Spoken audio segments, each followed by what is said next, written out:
తమకు ఎదురుగా ఉన్న తెరను తొలగించిన రాగవర్ధనుడు తమకు వెనుకగా ఉన్న లోకాన్ని మాధవికి చూపించాడు. ఆ లోకాన్ని చూసి ఆశ్చర్యపడుతున్న మాధవితో ఇలా చెప్పసాగాడు. గంధర్వ లోకంలో కూడా భూలోకంలాగే ఒక్కొక్క ప్రాంతాన్ని ఒక్కో రకమైన రాజు పరిపాలిస్తాడు. మొత్తం గంధర్వ లోకంలో కొన్ని రాజ్యాలున్నాయి. వాటిలో ఇప్పుడు కనిపిస్తున్నది మణిమేఖల రాజ్యం. ఆ రాజ్యానికి రాజకుమారి మణికర్ణికాదేవి. అంటే పూర్వజన్మలో నువ్వే మాధవి అంటూ ప్రేమగా తన వైపు చూశాడు రాగవర్ధనుడు.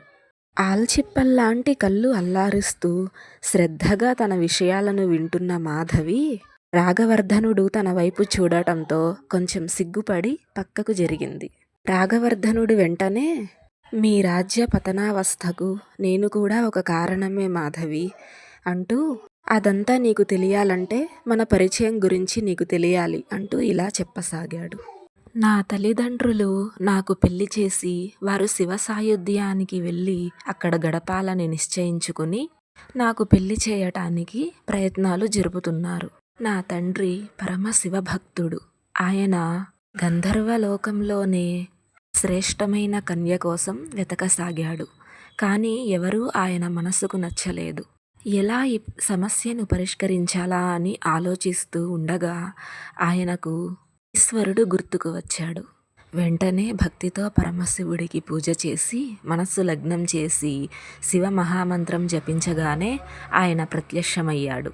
నా తండ్రి ఈశ్వరుడికి సాష్టాంగ నమస్కారం చేసి, ఈశ్వర, నీకు తెలియనిది కాదు. గంధర్వ లోకంలో పట్టాభిషేకం జరగాలంటే ముందుగా పెళ్లి చేసుకోవాలి కదా. నా కుమారుడికి కళ్యాణం ఎవరితో రాసిపెట్టావో నాకు తెలియదు కదా. నీకు ఏదైనా దారి చూపించమని కోరుకున్నాడు. ఈశ్వరుడు వెంటనే ఒక మణిని ప్రసాదించి, ఈ మణిని నీ రాజసింహాసనం పైన కొద్ది దూరంలో వేలాడదీయించు. ఏ కన్య పాద మహిమతో ఈ మణి మెరుస్తుందో ఆ కన్యే నీ ఇంటికి తగిన కోడలు అంటూ వివరిస్తాడు. అలాగే ఒక మహాధనస్సును సృష్టించి, ఇది కుమారుడికి నా కానుకగా ఇవ్వు అని వివరించి అదృశ్యమవుతాడు. నా తండ్రి ఆ రెండింటినీ తీసుకువచ్చి ఈశ్వరుడు చెప్పిన విధంగా చేస్తాడు అని చెప్తాడు రాగవర్ధనుడు.